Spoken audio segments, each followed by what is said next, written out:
Hello friends, welcome to my channel. कहीं आप भी तो फ्रिज में आटा गूंथ कर नहीं रखते? बचा हुआ आटा आपने फ्रिज में रख दिया गूंथा हुआ। यदि आप भी ऐसा करते हैं तो ये वीडियो आपके लिए है। और इस वीडियो में आपको मैं ये बताऊंगी कि फ्रिज में आटा गूंथ कर रखने से क्या होता है, और हमें यदि रखना भी है आटा तो किस तरीके से हमें फ्रिज में आटा गूंथ कर रखना चाहिए। तो वीडियो बहुत ही महत्वपूर्ण होने वाला है।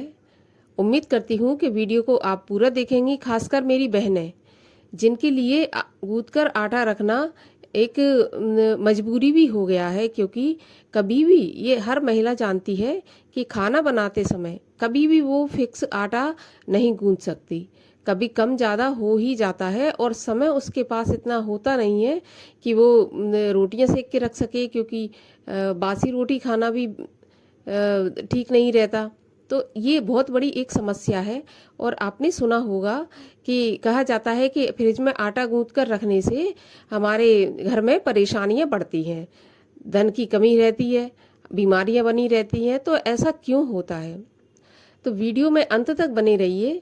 और मैं साथ ही साथ ये भी बताऊंगी कि यदि मजबूरी है फ्रिज में आटा रखना तो किस तरह से आप आटा रख सकती हैं। तो मेरी बहनों के लिए ये वीडियो बहुत ही ज़्यादा महत्वपूर्ण है। और यदि वीडियो अच्छा लगे तो वीडियो को ज़्यादा से ज़्यादा और बहनों के पास शेयर भी कर दीजिए। साथ ही साथ अच्छा लगे तो प्लीज़ चैनल को भी सब्सक्राइब कर लीजिए, साथ में बेल आइकन को प्रेस कर लीजिए, जिससे मेरे आने वाले वीडियोस की नोटिफिकेशन भी आपके पास सबसे पहले आ जाए।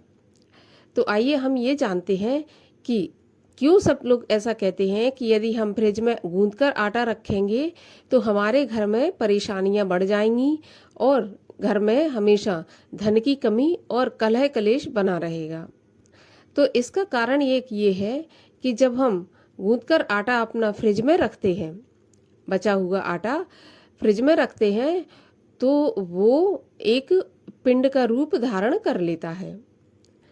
पिंड का रूप जब धारण कर लेता है तो उसमें जो हमारे वातावरण में जो प्रेत ऊर्जा रहती है वो अपने लिए एक घर ढूंढती रहती है। तो जहां कहीं भी उसको ये पिंड रूप में आटा दिखता है तो वहां पर वो अपनी जगह बना लेती है, घर बना लेती है। तो इस वजह से ये कहा जाता है कि आटा गूंथकर कभी भी फ्रिज में नहीं रखना चाहिए, नहीं तो उसमें प्रेतों का वास हो जाता है।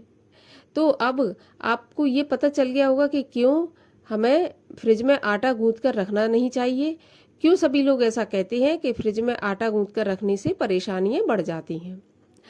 अब आती है बात कि यदि हम फिर भी रखना चाहें, क्योंकि मजबूरी होती है, वर्किंग वूमेन है, इनके पास इतना टाइम नहीं होता, आटा बच जाता है तो उनको रखना ही पड़ता है। और हाउसवाइफ भी होती है, वो भी रख देती है, क्योंकि कभी भी फिक्स आटा हम नहीं गूंथ सकते और ना हम फिक्स आटे की रोटी बना सकते हैं। हाँ, रोटी बच जाती हैं, बासी हैं, बना भी लेंगे तो बर्बाद होती हैं। तो अब इसमें क्या किया जाए जिससे कि हम आटा फ्रिज में भी रख सकें और उसमें कोई दोष भी उत्पन्न नहीं हो। तो देखिए, जब भी आपको करना क्या है कि जब भी आप आटा फ्रिज में रखें तो आप सबसे पहले तो ये ध्यान रखें कि जो आटा आप गूंद रही हैं उसमें थोड़ा सा आप नमक डाल लें, क्योंकि हर महिला को ये सोचना चाहिए कि आटा बच भी सकता है और नहीं बच सकता, चाहे बचे रखना पड़े या ना रखना पड़े, नमक जरूर डालना चाहिए। क्योंकि जो आटा हम पिंड के लिए गूंथते हैं उसमें नमक नहीं डाला जाता है, इसलिए आप जब इसमें नमक डाल लेंगे तो ये ऑटोमेटिक ही पिंड वाला आटा नहीं रह जाएगा। तो नमक नेगेटिव एनर्जी को दूर करता है, कभी भी नेगेटिव एनर्जी को नमक कैप्चर नहीं करता है। तो आप जब भी आटा गूंदें तो उसमें थोड़ा सा नमक डाल लें। अब यदि आप आटा को फ्रिज में रखना चाहती हैं, आटा बहुत बच गया है या थोड़ा बच गया है, कितना भी बच गया है, तो उसमें आप गोल जैसा आपको दिख रहा है इस तरह से बनाकर कटोरी में नहीं रखें। थोड़ा इसका रोल बनाकर, लंबा सा रोल बनाएं। और जिस तरह से हम पूड़ियों के लिए रोल बनाकर फिर पूड़ी की वो पेड़े काटते हैं, उसी प्रकार से रोल बनाकर रखें। आप गोल में ना बनाकर उसका रोल लंबाई में बनाकर फिर उसको भले ही आप मोड़ कर रख दें तो वो उसमें दोष पैदा नहीं होता। तीसरी और सबसे महत्वपूर्ण बात यह है कि जब भी आप रखें फ्रिज में आटा, तो आप एक साइड से थोड़ा सा तोड़कर, जैसा कि आपको वीडियो में दिख रहा है, और दूसरी साइड उसको चिपका दें।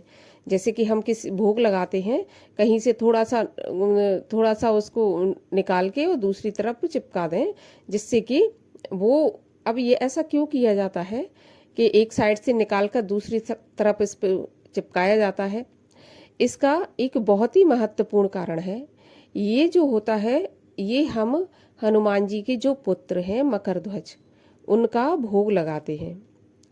आपको पता होगा या नहीं पता होगा, मैं आपको बता दूं, जो हनुमान जी के पुत्र हैं मकरध्वज, उनको कच्चे आटे का भोग लगाया जाता है। कच्चा गुंथा हुआ आटा, उसका भोग मकरध्वज भगवान को लगाया जाता है। तो जब आप इस आटे को इस तरह से भोग लगा देंगे कि एक तरफ से निकालकर दूसरी तरफ आप थोड़ा सा चिपका दें, तो जिसको कहते हैं कि खोंट के चढ़ाना, थोड़ा सा खोंट लें उसमें से और दूसरी तरफ चढ़ा दें, तो इससे उस आटे को भोग का रूप मिल जाता है, प्रसाद का रूप मिल जाता है। और जब वो प्रसाद बन जाता है, तो इसमें कोई भी नेगेटिव एनर्जी, किसी भी प्रकार की नेगेटिव एनर्जी प्रवेश नहीं कर सकती। तो दो ऐसी चीजें हैं, एक तो आप नमक मिलाकर आटा गूंथें, दूसरा आप गोलाई में इसको ना रखें, रोल बनाकर रखें, और तीसरा आप इसमें थोड़ा सा खोंट कर मकरध्वज भगवान के नाम का भोग लगा दें। जब ये 3 चीजें आप करेंगी और उसके बाद फ्रिज में आटा आप रख भी दें, तो इसमें कोई भी दोष उत्पन्न नहीं होगा, कोई भी दोष इसमें पैदा नहीं होगा। ये आटा फिर प्रेतों के लायक नहीं रह जाएगा, प्रेत इसमें प्रवेश नहीं कर सकते किसी भी तरीके से। तो उम्मीद करती हूँ कि हर महिला को इस जो समस्या है उससे थोड़ी सी निजात मिली होगी, समाधान मिला होगा। तो आज के वीडियो में इतना ही। मैं फिर मिलूंगी आपसे किसी वीडियो में नए टॉपिक के साथ, नए उपाय के साथ। तब तक के लिए हरे कृष्ण।